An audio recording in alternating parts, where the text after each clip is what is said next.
There comes a moment in your life when you realize you are not up for discussion, not up for debate, not here to be molded, trimmed, or watered down to make others comfortable.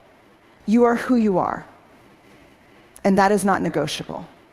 From the moment you took your first breath, before you accomplished a single thing, before you had a title, a reputation, or achievements to list, you were already enough. Your worth was never something that had to be earned. It was never something that could be measured by outside validation. It existed simply because you existed. And yet somewhere along the way, the world convinced you otherwise. It starts early. Maybe it was in school when you realized that gold stars and praise came only when you performed well. Maybe it was at home when love felt conditional based on how much you pleased those around you. Maybe it was in friendships where acceptance came with terms and you found yourself shifting, adjusting, negotiating little pieces of yourself just to belong. And the more you did it, the more you started to believe the lie that your worth was something fragile, something that could be increased or decreased depending on how well you met the expectations of others. But here's the truth: your worth has never been on the table for negotiation. It is not up for debate.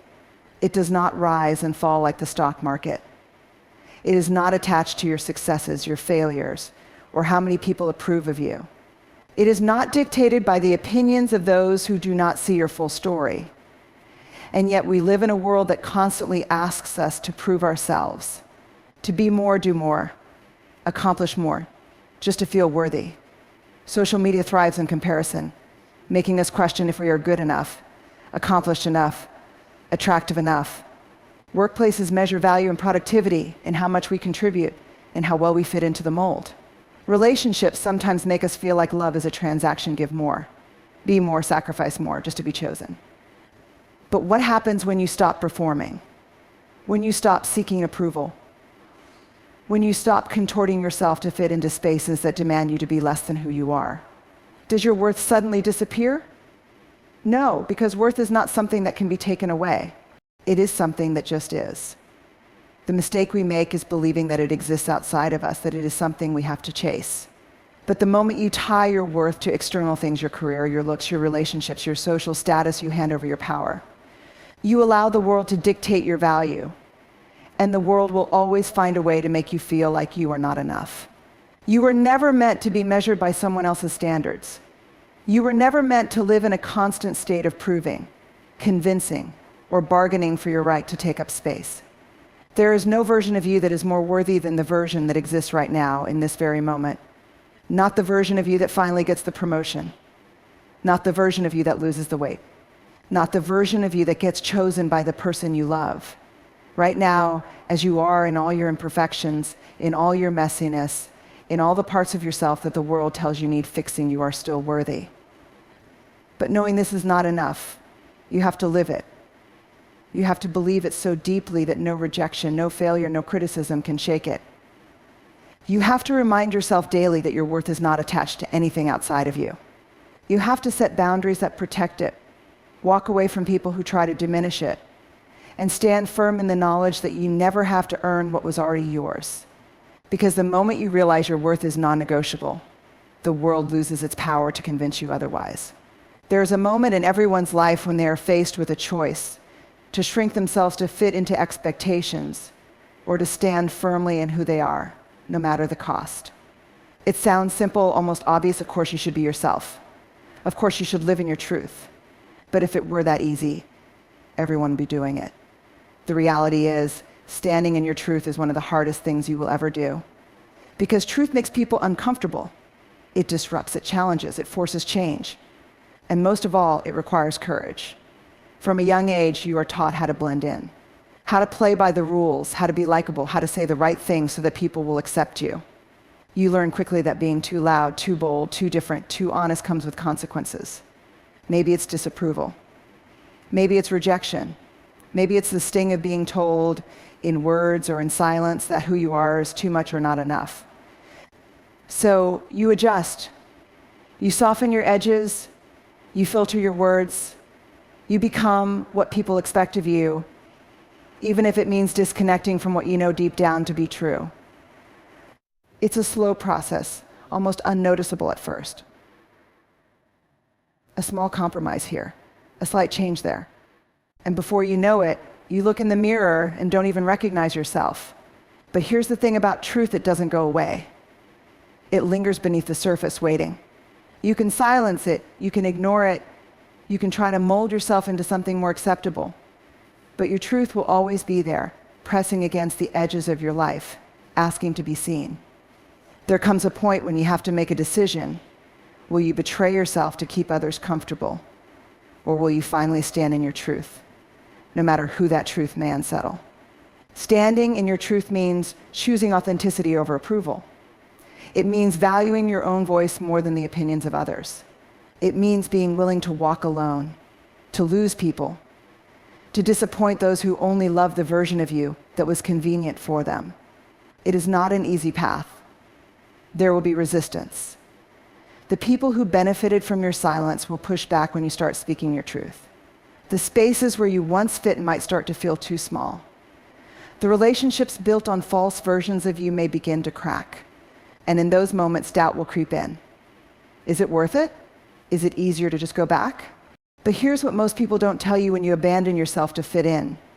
You may gain acceptance, but you lose peace.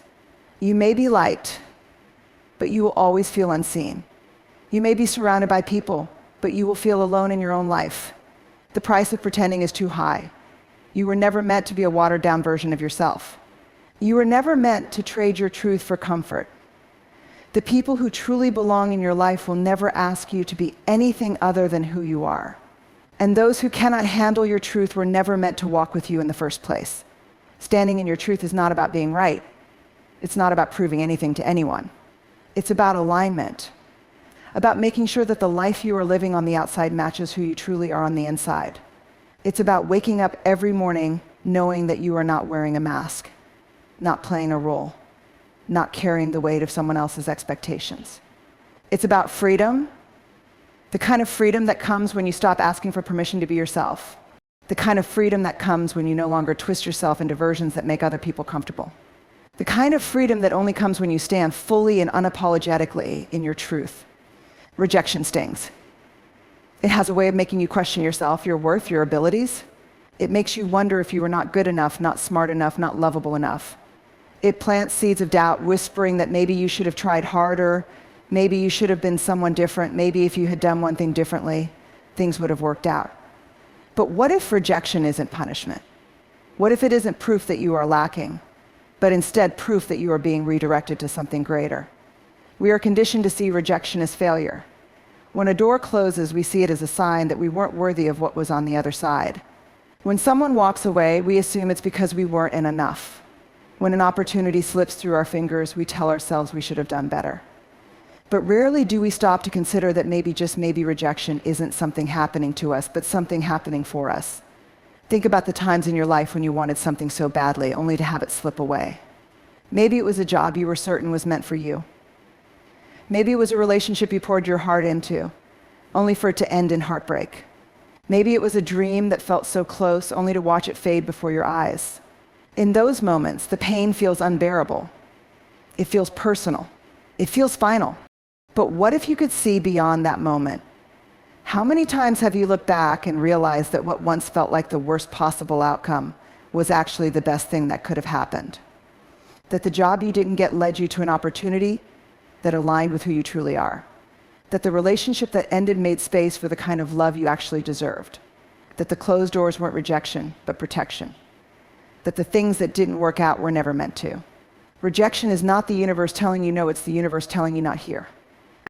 Not this. Not now. Not with them. Not in this way. And while it may not make sense in the moment, there will come a time when you look back and understand exactly why things unfolded the way they did. But here's where most people get stuck. Instead of seeing rejection as redirection, they see it as a sign to stop. They internalize it. They let it define them. They let one closed door convince them that no other doors exist. They let one person's inability to see their value convince them that they have none. But rejection is never the end of the story. It's a turning point. The moment that forces you to shift, to grow, to see things differently. It is a challenge. An invitation to trust that even when things don't go as planned, something better is waiting. The truth is, the things meant for you will never require you to beg, to shrink, to force something that isn't fitting. The job that aligns with your purpose will open up. The people who are truly for you will stay. The opportunities that match your potential will come. But none of that can happen if you are too busy chasing what is rejecting you. So when rejection comes, let it. Feel it, acknowledge it, but don't let it define you. Don't waste time knocking on doors that have already closed. Don't hold on to people who have already let go of you. Don't keep trying to force something that is clearly not meant to be yours. Because rejection is not a stop sign. It is a detour. A signal that you are meant to go a different way. And if you have the courage to trust that, to keep moving forward even when the path is uncertain, you will always end up exactly where you are meant to be. There comes a time when you have to decide what you will and will not allow in your life. Not because you are selfish, not because you don't care, but because you finally understand that you matter too. For too long, you have been told that being a good person means always saying yes, that love means sacrifice, that friendships, relationships, work, family, every space you occupy should come before your own well-being. You have been taught to compromise, to accommodate, to bend until you break, just to keep the peace. But at what cost? Every time you say yes when you really want to say no, you betray yourself. Every time you let someone cross a line that makes you uncomfortable, you teach them that the line never really existed.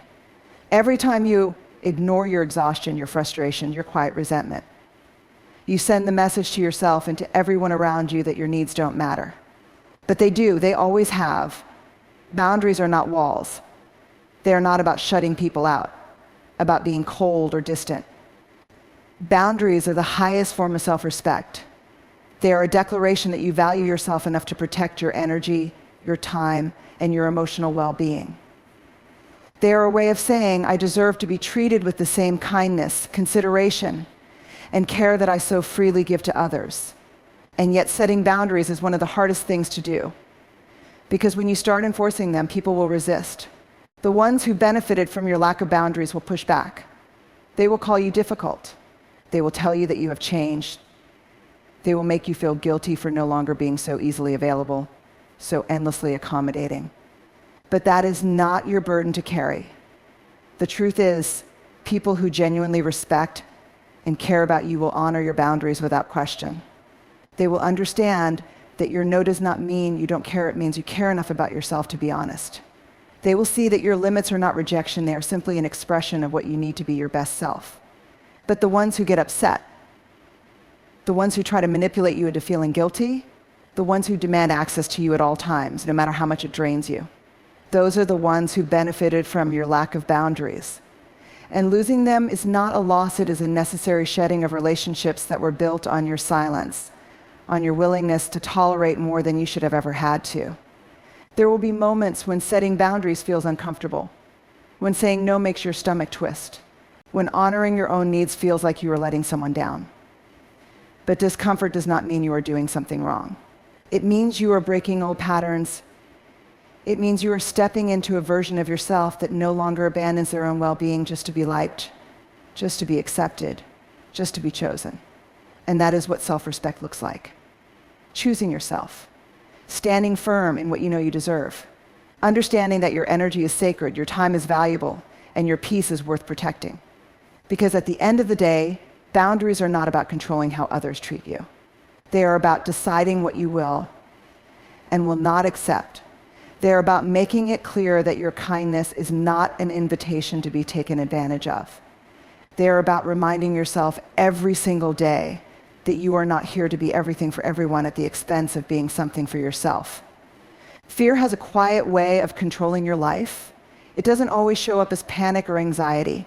Sometimes it disguises itself as hesitation, as overthinking, as the voice in your head that whispers, what if they don't like you? What if you fail? What if you're not enough? It convinces you to play small, to blend in, to be what others expect instead of who you truly are. And before you even realize it, you start making choices that have nothing to do with what you want and everything to do with what will make you safe.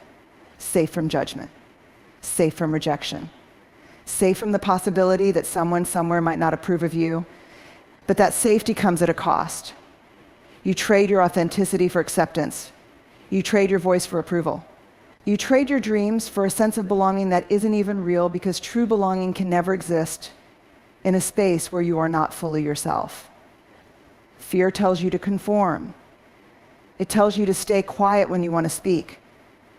It tells you to hide the parts of yourself that don't fit the mold, to adjust your personality, to play a role that will keep everyone comfortable. It makes you think that if you just follow the rules, if you just fit in enough, you just avoid standing out, you will be loved, you will be accepted, you will finally feel enough. But deep down, you know the truth. No amount of external validation will ever fill the emptiness that comes from not being fully yourself. No number of followers, no level of success, no amount of approval can make up for the feeling of knowing you are hiding, knowing you are holding back, knowing you are living a version of yourself that is only half real. And that's where fear wins. It convinces you that the risk of being seen fully, honestly, unapologetically is too dangerous. That it's better to be liked for a version of yourself that isn't real than to be rejected for who you truly are. But that is a lie. Because rejection hurts, yes. But nothing is more painful than abandoning yourself. Living in fear robs you of your potential. It keeps you stuck in relationships that drain you, in jobs that don't fulfill you, in environments where you are constantly suppressing parts of yourself just to be accepted. It keeps you second-guessing your worth, seeking permission, waiting for someone else to tell you that it's okay to be exactly who you are. But here's what fear doesn't tell you. The people who truly love you, the people who truly see you, will never ask you to be anything other than yourself. The ones who try to mold you, who try to control you, who try to make you smaller, those are not your people. And losing them is not failure, it is freedom. Fear thrives in uncertainty, in the unknown. It will always try to convince you that stepping into your truth is too risky, too bold, too much. But what's actually risky is spending your life pretending. What's actually bold is choosing authenticity in a world that constantly asks you to be something else. The moment you stop letting fear dictate your choices, you begin to reclaim yourself.